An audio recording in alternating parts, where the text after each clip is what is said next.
आइए देखते हैं, आगे बढ़ते हैं भगवान कृष्ण की लीलाओं में। श्री सुखदेव जी ने समझा करके कहा, हे अभिमन्यु के पुत्र महाराज परीक्षित, भगवान कन्हैया जब पढ़ने के लिए जाते थे गुरु सांदीपन के यहाँ, तब इनके साथ द्रविड़ देश के रहने वाले विपरीत मुनि के पुत्र सुदामा जात के ब्राह्मण थे।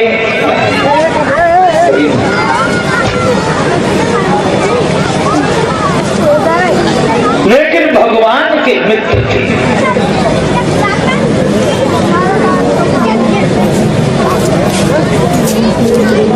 मित्र देखिए, मित्र, साथी, दोस्त, इन सब में अंतर है। साथी हजारों होते हैं, अभी आप हमारे साथी हैं, हम आपके साथी हैं, साथ ही साथ बैठे, लेकिन मित्र हजारों नहीं होते, मित्र एक होता है।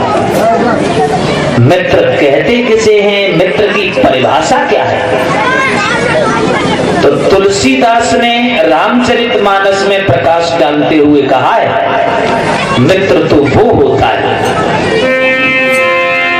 अपना दुख गिरी रजी सब जाना,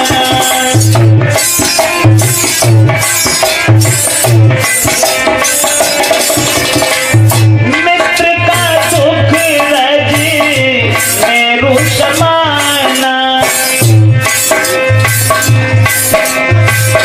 जय मित्र दुख होई दुखारी, तिलई दिलोकत पातक भारी,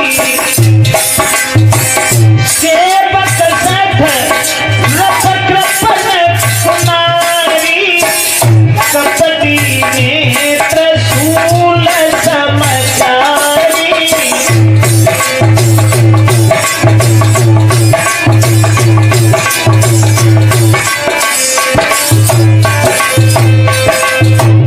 मित्र वो है जो अपने बड़े से बड़े दुख को मिट्टी के कण के बराबर समझता है, और मित्र के जरा से दुख को पहाड़ के बराबर समझता है।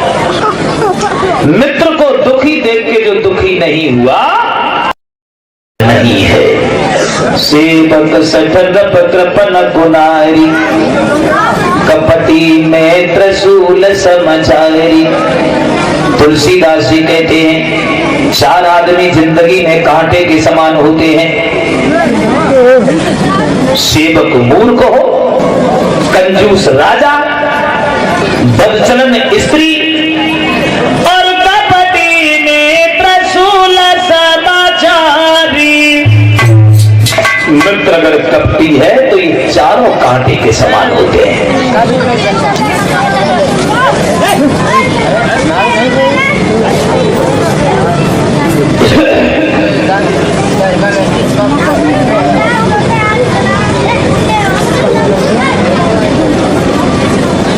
देखिए,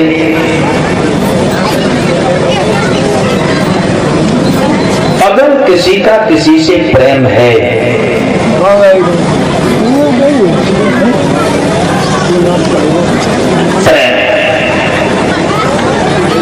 ढाई अक्षर प्रेम के, प्रेम एक ऐसी कुदरत की देन है जो प्रेम न किया जाता है न खरीदा जाता है, वो अकस्मात हो जाता है। अगर किसी का किसी से हित है, प्रेम है या हो जाए, और उस प्रेम को अगर कुछ दिन तक निभाना चाहते हो तो देखो, प्रेम के अंदर तीन बाधाएं होती हैं, और तीन में से एक भी अगर प्रेम के बीच में आ जाती है तो वो प्रेम चलता नहीं है, टूट जाता है। दो दोष तीन कर दे अलग, मतलब लालच दाम, मतलब लालच दाम। अगर मतलब से प्रेम करते हो तो कोई प्रेम नहीं, किसी लालच से प्रेम है तो अभी प्रेम नहीं। दोष तीन कर दे अलग, मतलब लालच दाम, और तो सतवादी जब मिले तो बस दोस्ती उसका नाम। मतलब लालच दाम। मगर सुदामा तो लालच में फंस गए। मां के महीना में जब गुरुमाता ने कहा था पुत्र अब ईंधन नहीं है जिससे हवन भी हो जाए, भोजन की बात अलग है। बोले घबराओ नहीं भैया, सुदामा भैया मेरे साथ हैं और मैं जंगल से लकड़ियां लेके अभी आ रहे। थोड़े से चना दे करके ब्राह्मण सुदामा को विदा करते हुए मां ने कहा पुत्र जाओ, भूख लगे तो दोनों भाई मिल करके ये चना चब लेना और जल्दी आने की कोशिश करना। लकड़ी लाने में उन्हें मगर हो गई शाम, पानी भी पड़ने लगा, लौट न पाए श्याम। मां का महीना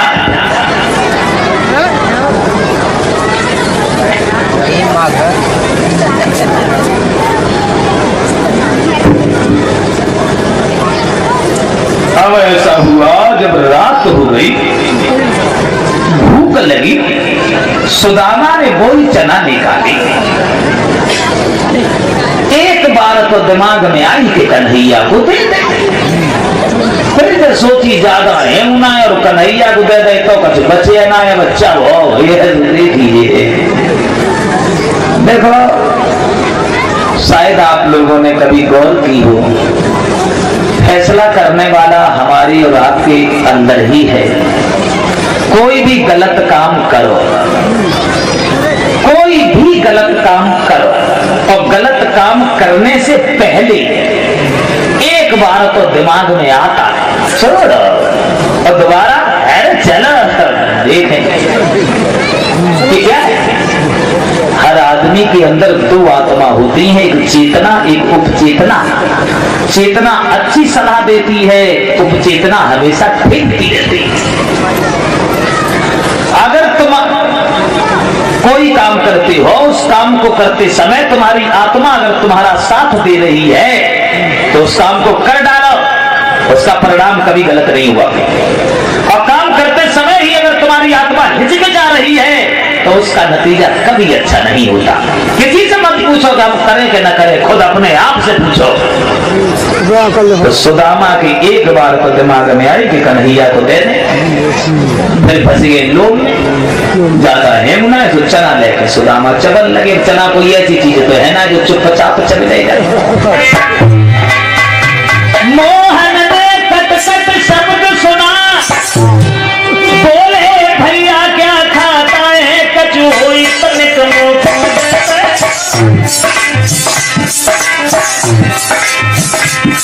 कचू हुई तनिक मोकों दे दे, भूखन दम निकला जाता है।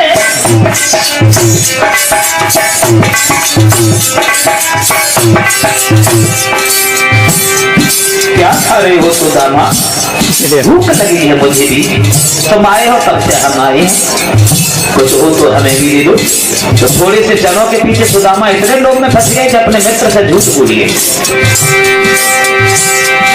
ब्राह्मण बोला क्या रखा है, दांतों को शीत सताता है, इसलिए तुम्हें खाने जैसा ये कट कट शब्द सुनाता है।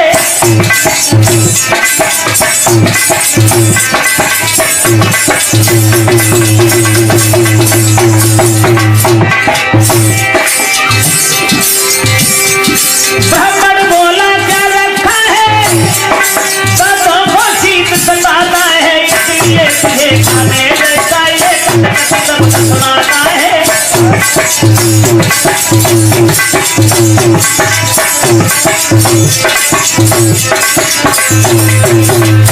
एकदम से सुदामा से जब पूछा है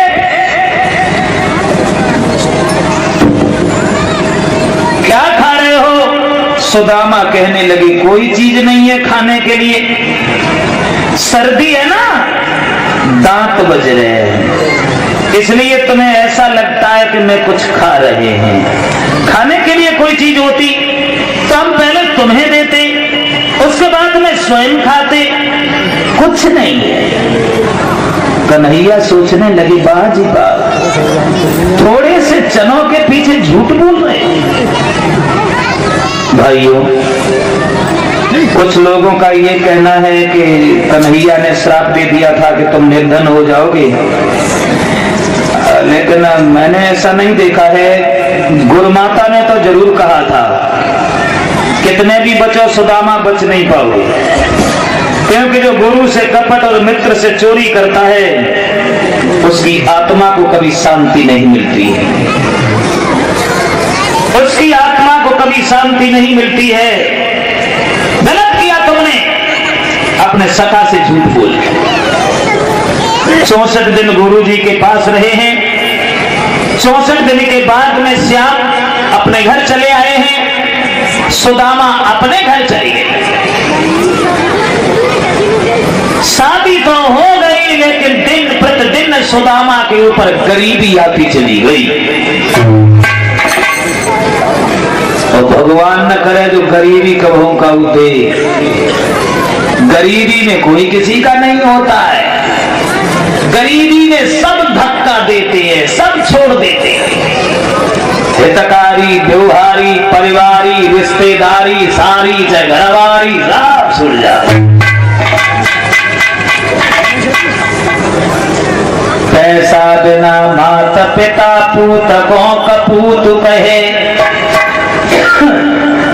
पैसा बिना भैया कहे कौन गोजू भाई है, पैसा बिना चाचा कहे कौन है भतीजो मेरो, पैसा बिना सासु कहे जो कौन को जमाई है, पैसा बिना भरी पेट रोटी तक मिलत नाए, पैसा बिना ठोकर दे जाते लुगाई है, और पैसा बिना सभा में बैठे इज्जत तक होते नाए, पैसा एक चीज ऐसी दुनिया में बनाई है। सुदामा गरीब हो गई, न पेट भर के भोजन मिलता है, न समाज का सम्मान। भीख मांगने लगे, यह तक हुआ इतने गरीब हो गए कि किसी के सामने खड़े होने में भी इज्जत नहीं, बैठने में भी इज्जत नहीं, भीख मांगते हैं।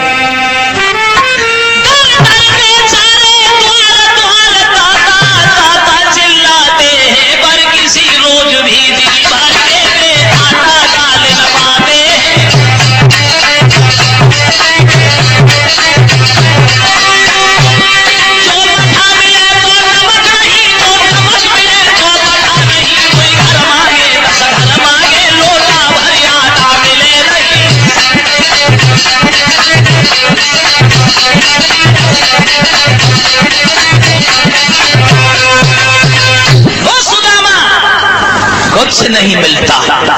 एक दिन उनकी पत्नी ने उनसे कहा, महाराज तुम कभी किसी के साथ बुरा नहीं किया, किसी को दुख नहीं दिया। भगवान, धोखा उन्हीं को मिलता है जो धोखा किसी दूसरे के साथ करते हैं, दुख उन्हीं को मिलता है जो दूसरे की आत्मा को दुख देते हैं। मगर मैंने तो कभी किसी की आत्मा को दुख नहीं दिया, मगर भगवान हमें इतना काहे को दुख दे रहे हैं। पुराना ध्यान आ गया तो सुदामा ने अपनी पत्नी के हाथ अपने हाथों में ले लिए। भामिनी, ये तुम्हारा नहीं, हमारा कसूर है, हमारा दोष है। आज जो द्वारकाधीश बने बैठे हैं ये हमारे बचपन के मित्र हैं और हम दोनों एक ही गुरु के शिष्य हैं, मगर क्या करें, कर्मों का फल भुगत रहे।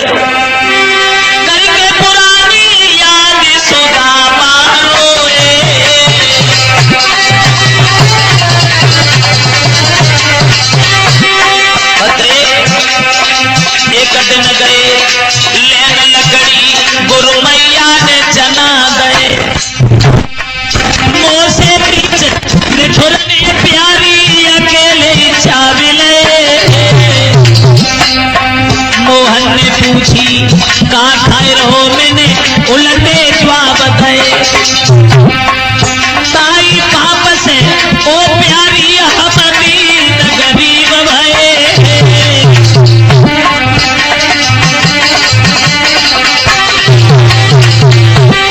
बोले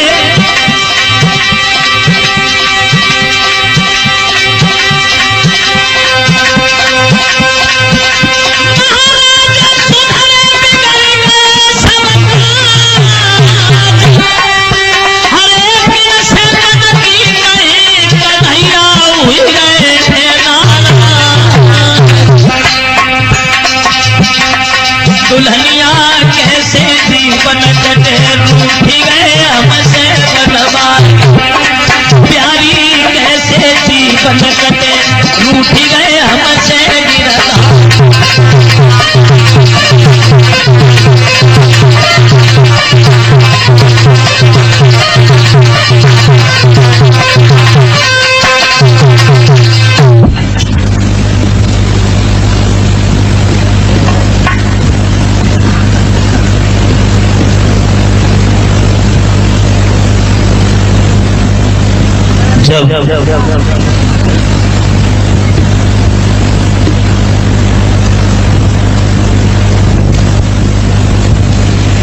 सुदामा अपनी पत्नी को बीता हुआ कल पुरानी कहानी बताते हैं।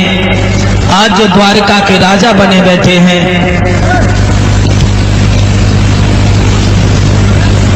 जाओ देखो फोटो खींच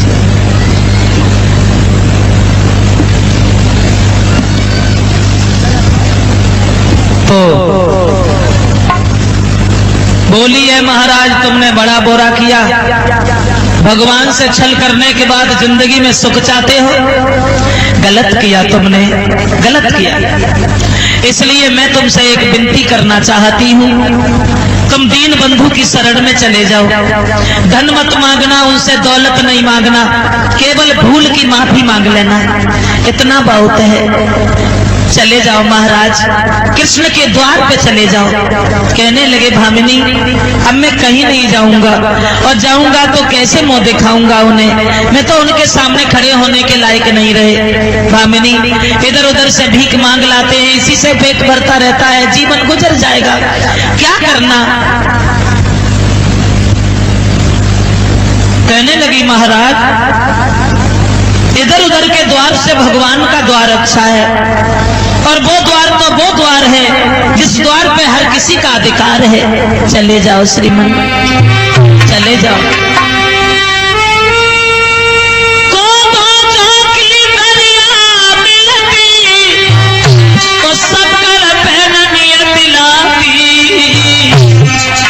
और मैं चाहे ठंड से हो करती पति तुम्हें लगाई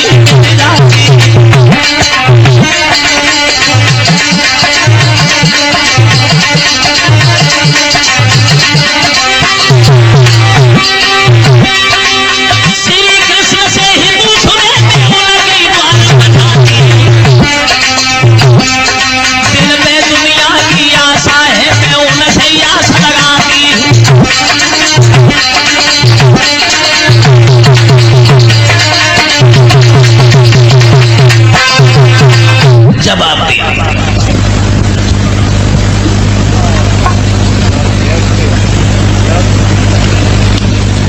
इधर देखो, हो गया।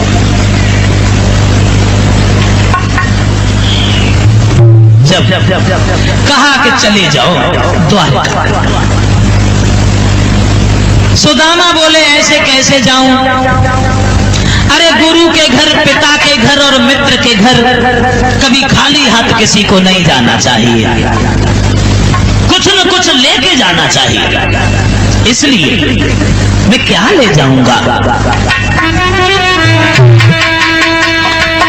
सोई हुई मन में मन ही न भामिनी मानन को भाई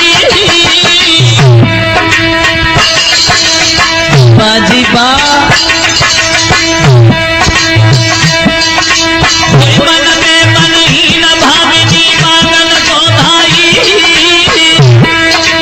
थोड़े से चावल लेके बद के चोरे आई, फटे से कपड़ा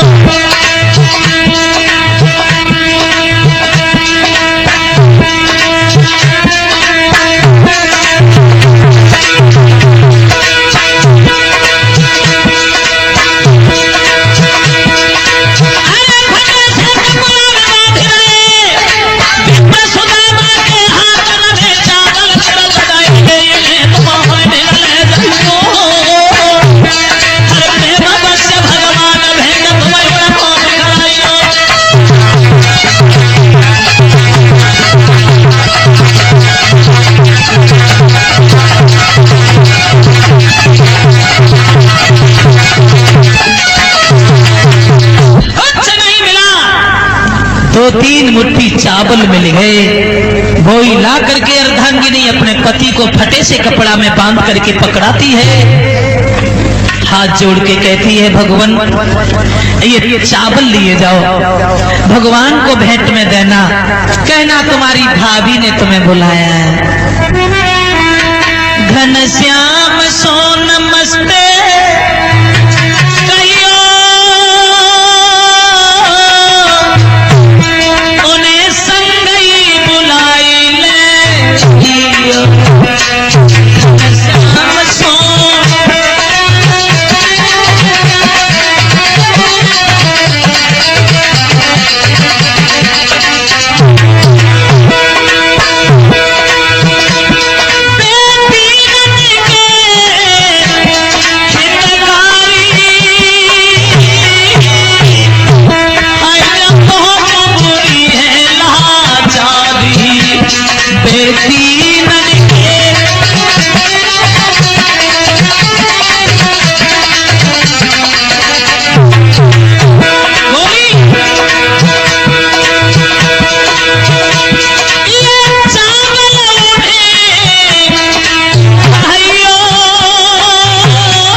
चले जाओ महाराज, ये चावल लेते जाओ, भगवान से कहना तुम्हारी भाभी ने तुम्हें बुलाया है और ये चावल भेंट में दे देना। आज दीन ब्राह्मण सुदामा बचपन के मित्र से मिलने हेतु चावल उठा करके सोटा बगल में दबा करके चल देते हैं। ओहो क्या दशा है, जब सुदामा चले हैं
बढ़ते गए, चलते गए, पहुंच गए द्वारिका में। धीरे धीरे आओ चावल चढ़ाने के लिए, सब लोग इकट्ठी नहीं, आराम से आओ, धीरे धीरे चढ़ाते जाओ, अपनी जगह पे बैठते जाओ। अब पहरेदार कहने लगा ब्राह्मण देव, रुको रुको रुको, जैसे तुम आए हो। सुदामा बोले भैया अपने महाराज से जाके ये कहो तुम्हारे बचपन के मित्र तुमसे मिलने आए हैं, कहना सुदामा ब्राह्मण। दूसरा पहरेदार बोला यहीं खड़े रहो, हम गए और अभी आए।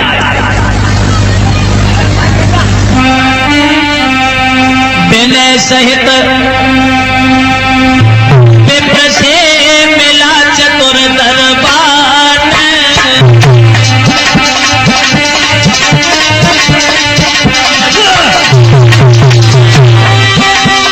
मोहन से कहने लगो हे दीन बंधु भगवान।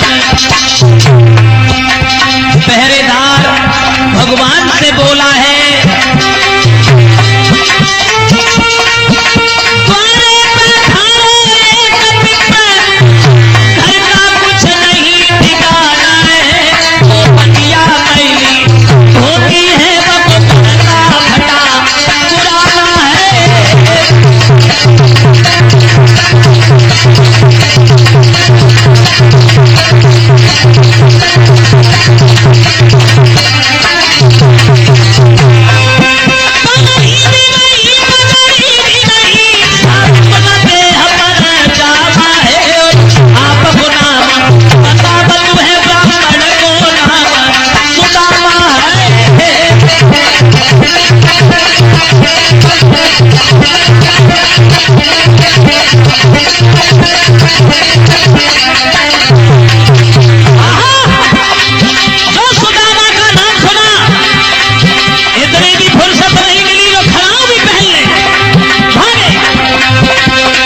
आराम से,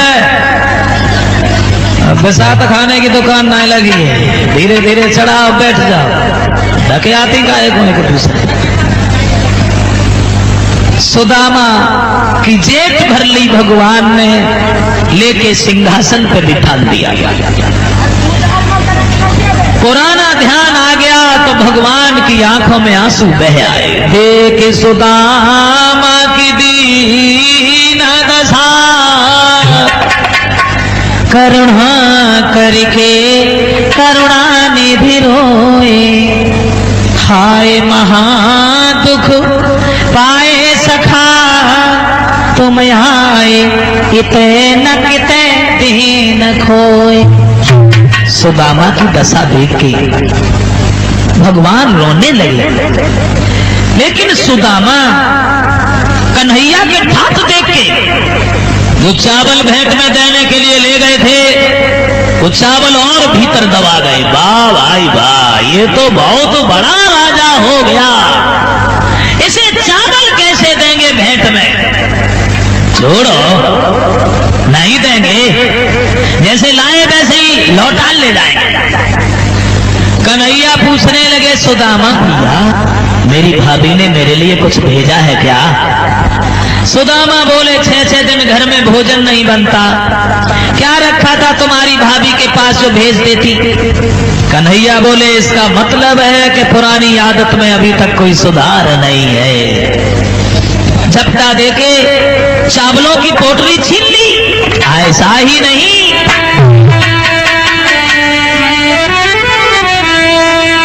श्री कृष्ण जी के मित्र मिलने सुदामा आए।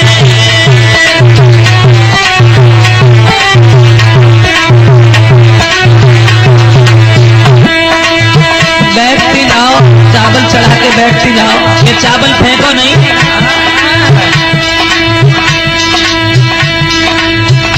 श्री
लोक दे दिए भगवान। तीसरी मुट्ठी चावल चबने को तैयार हुए तो रुक्मिणी ने कलाई पकड़ ली। ठहरो, ये क्या हो रहा? आजा आजा आजा, इधर देख, इधर उधर खड़ो।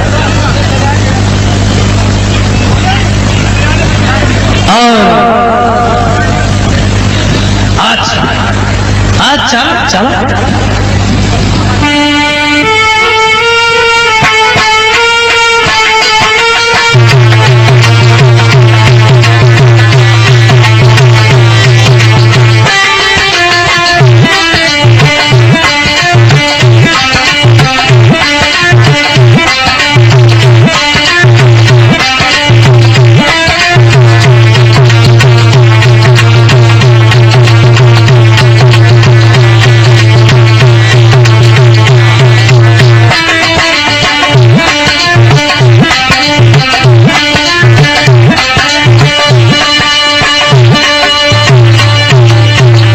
बस इतना होता है, खेचती बाएं पकड़े पकड़ के।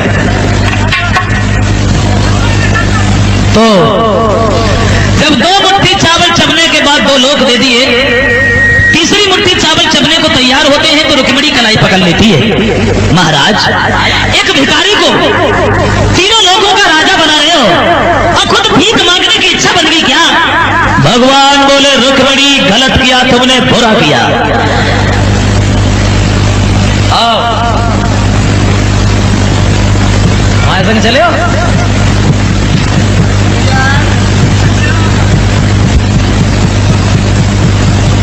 तो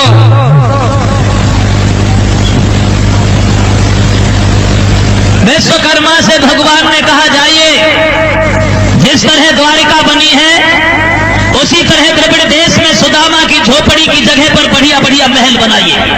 रातों रात सुंदर सुंदर महल बनाए गए, लेकिन सुदामा ने नहीं समझ पाया कि मुझे कुछ मिला कि नहीं मिला। सोच रहे हैं बहुत बड़ा राजा है और चलते समय अगर इसने जरा भी ध्यान दे दिया तो गरीबी दूर। बोले, कन्हैया अब जाने दो, हम घर पे कोई इंतजाम करके नहीं आए, फिर आएंगे। भगवान बोले, कुछ दिन और रुके जा। बोले, ना फिर आएंगे, फिर आएंगे। कथी? 16,108 रानी सुदामा को विदा करवे आई। लंबी सी लाइन देखी, सुदामा भ्रम में फंस गए। काहे कन्हैया, जो इतनी औरतें कह गांव से घेर के घंटी करी, कौन है? बोले, भैया इन सबसे हमने शादी की है। समझ है? हाँ। गिल्ले तो कितनी? हाँ 16,108। सोचने लगे जने कैसे खवाए ले, तो ये नहीं कई माए दुखी। इधर देखो, इधर हमारी ओर नहीं देखो, उधर देखो। हो गया? सोचने लगे सुदामा बहुत बड़ा राजा और चलते समय अगर इसने जरा भी ध्यान दे दिया गरीबी दूर। लेकिन लंबी लाइन देख के सुदामा और विचार करने लगे, वाह भाई वाह, जाके बहुत औरतें कैसे खवाए ले तू। चलो बड़ो परिवार है और चलते समय सबने ज्यादा ना 5-5 रुपया भी दक्षिणा में दे दिए तो पैसों का ढेर लग जाएगा, गरीबी दूर। बड़ो परिवार जाई थे। सबसे पहले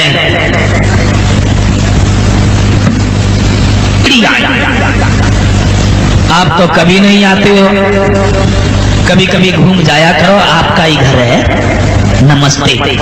बे हाथ नहीं गए, देखते रह गए, बे कछु दे ही नहीं गई। जामवंती आई, जवाब दिया, अब की बार जब आओ बच्चों को भी लेके आना, अकेले नहीं आना। नमस्ते। वे चली गई। सुदामा झुझलाए गए बिना मतलब की, नमस्ते नमस्ते नमस्ते, दक्षिणा में चूहन्नी लाए। लौट करके सुदामा जब अपने घर गए हैं तो घर पहचानने में नहीं आया। सोचने लगे सुदामा, लगता है मेरे जाने के बाद मेरी जगह घेर ली किसी ने। ओ सावरिया तेरे पीछे कुर्बान गौ नसाई करके याद भाभी की उनकी लगी भरी आई। ऊपर से आवाज कवई भाने में नदा लगाई, पकड़ मुड़िया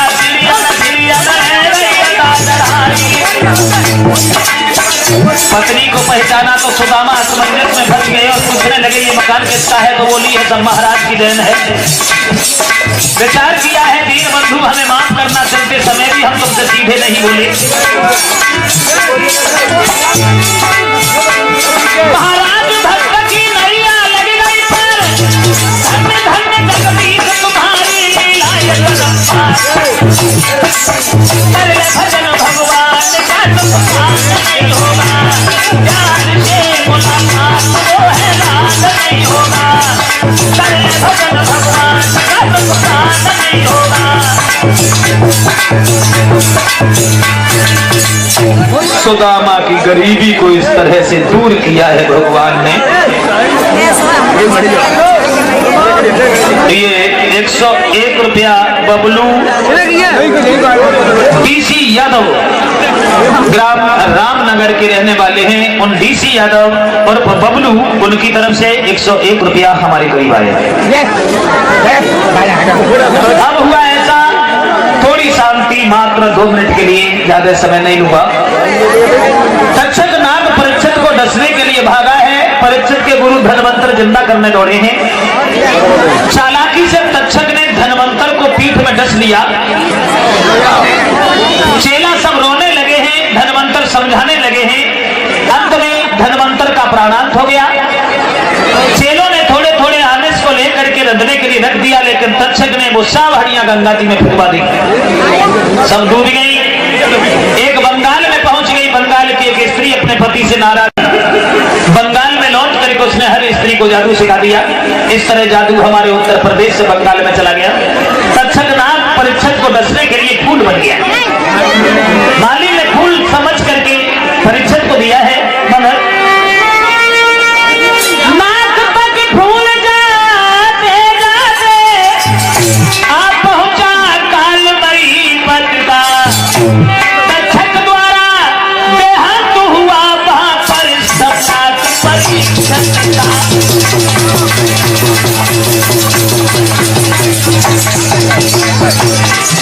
तक्षक द्वारा देहांत हुआ वहां पर सम्राट परीक्षित का।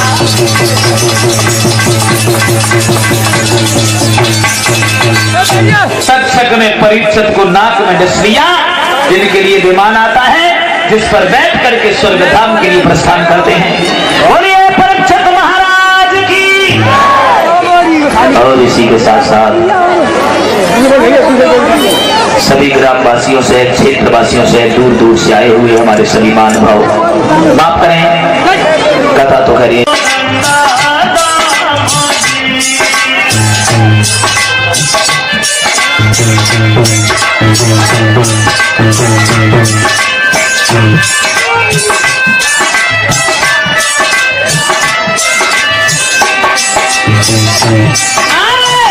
पर्दा धरी है तेरे बाप के अरे मुंशी, कोई बहे ना ले ओ माता बाई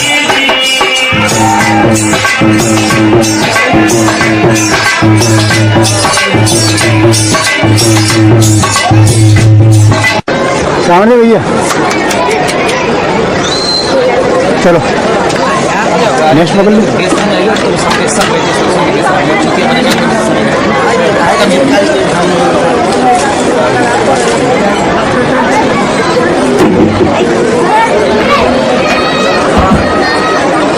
ये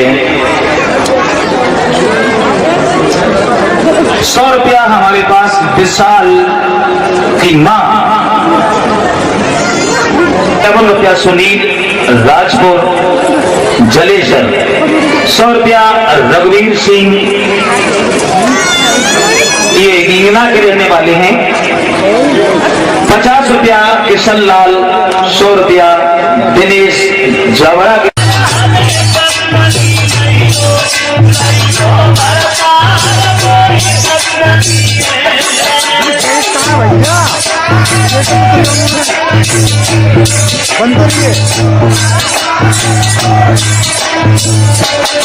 कैसी हो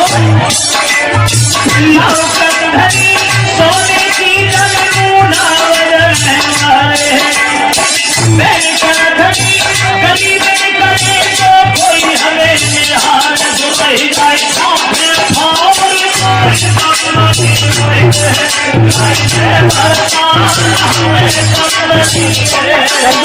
कर लिया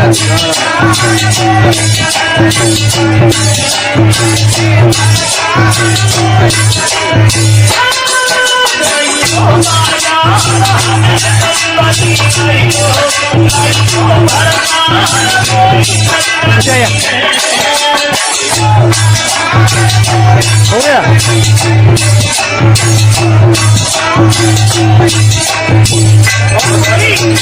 सोने की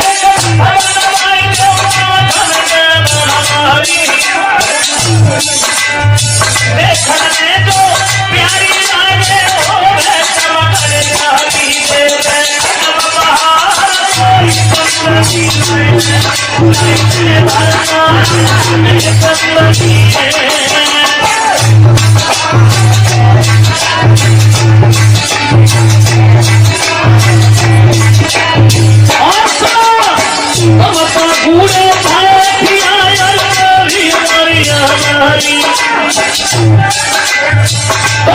बूढ़े हमारी आजादी आजाने का